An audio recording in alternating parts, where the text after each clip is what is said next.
What's going on, everyone? Last night I was speaking. I was one of the speakers on Clubhouse. It's a new app. You can follow me there. It's at Hormozi. But anyways, I was one of the speakers at this app, and they were asking questions like, if you had to start all over, what would you do? What's the biggest mistakes you've made, and things like that. And one of the things that came up in my mind is one of the hardest things about being an entrepreneur, which is the disconnect between the right decision and the right outcome. And so let me explain. So if you've listened to any of my stuff, I talk about repeating successful actions, right? Find something that works and keep doing it over and over again, right? But the thing is your decision-making process is ultimately the most valuable thing that you have, right? It's what makes you, it's your picker, right? It makes you decide what way to go, who you're going to marry, what business opportunity you're going to pursue, how you're going to price, how you're going to start marketing, what you're going to learn first, who you're going to, get mentoring from, all of these things, who you're going to become friends with. Like, all of these are decisions, right? And you can take the money away from a billionaire and then they can recreate it again. Elon Musk, lost it and then gained it all back, right? And so, like, the thing is the decision making is what ultimately fuels all these things. And the hardest part about entrepreneurship, and really, I think almost life in general, is that you can make the right decision and have the wrong outcome. And let me give you a couple examples of this. So, for example, you may say, you know what? Like, I listen to Warren Buffett. I think he's a good investor, and so he says I wouldn't touch Bitcoin, right? And I hear that, and I'm like, man, well, he knows a little bit more about it than I do. But his argument was simple. It is speculative, which means I'm buying it not because it has intrinsic value, but only because I believe that someone else will buy it for more later, right? That's all it is. He only believes in investing in things that have intrinsic value and also produce, right? So they actually have production. So, like a business you buy, you still own the business at the end, and then it spits out production, which would be profit or crops or whatever, right? And so that's the basic difference, right? And so the thing is that you can make the right decision. So, for example, I chose not to buy Bitcoin 2 years ago or whatever, and now the amount of money that it would have been worth is a lot more.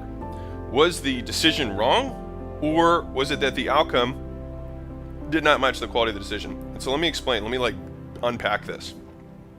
If you are going to change the way you make decisions because a decision that you made in the past that was probably a good decision ended up bad, you have to apply the same decision-making context or framework to everything else. All right, so let me explain. So if I say I'm now going to be a speculator, right? I'm going to be someone who buys things with the hopes of selling them later for more, even though the thing itself doesn't have more value, right? If I choose to start making those types of decisions, then I have to think about all the other investments I would have made and lost money on as a result of that decision-making framework.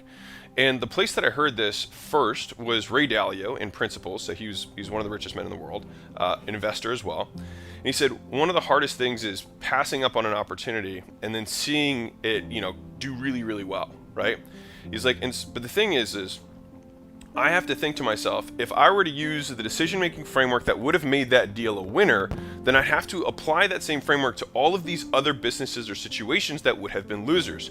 And my net of having that different decision-making framework would ultimately cause me to lose.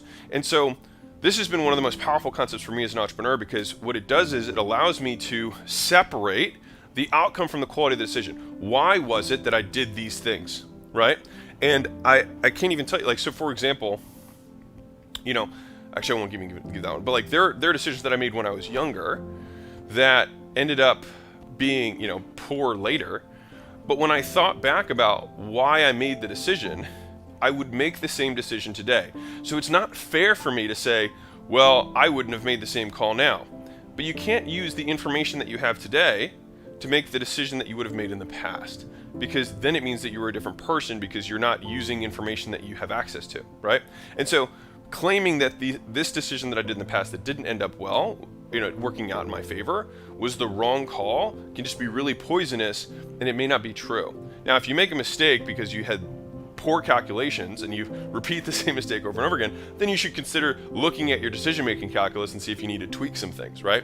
But for me, this has been one of the hardest learned lessons, and emotionally one of the most trying, is looking at decisions I've made, looking at the outcome, and being able to separate Was this a good decision independent of the outcome? And I'll wrap this up with just a quick example to show you. If you had a perfect baseball swing, right? You're just an amazing, batter, right? If someone gets up there and they're the best batter in the world and they strike out, is it because their swing is horrible? Is it because they don't have the right decision making about how they swing at pitches or how they pick the pitches? Probably not. He's probably a really good batter, right? I just said he's the best. But it still means he's going to strike out, and it still means he's going to get out and hit pop flies and all that kind of stuff. But he's going to be an amazing batter with 350 average or whatever, and still 2 out of 3 times he's going to strike out, or basically, not get on base, get out. And so when I think about that, like, you can be the best at this thing and still only be right a certain percentage of the time, right? And so rather than that batter striking out once and saying, I need to change my swing, and then getting back up there and striking out again and be like, I need to change my swing, and always resetting the baseline, instead being like, I understand that if I apply this swing to enough at-bats, quite literally, I will get the opportunity to knock it out of the park. And me knocking out of the park on one of these right decisions will ultimately outweigh the negatives of the wrongs that I have done, right? And so for me, obviously in the context of your own life, like I talk about decision making in other videos, but you want to make sure that you never bet the farm and you don't put everything on black when you cannot afford to lose, right? Like, don't bet everything. But I mean, sometimes, things get crazy, but for the most part, don't bet everything. The point being, just like a baseball player, you're going to have these decisions that you have to make, and not changing your decision calculus, your decision maker, your picker every single time is going to ultimately allow you to judge the quality of your decisions based on these principles. And so that is one of the hardest things that I've had to learn. And I hope that the illustration with baseball made sense to you. If it did, drop a comment. Otherwise, keep being awesome, and I'll catch you guys in the next vid.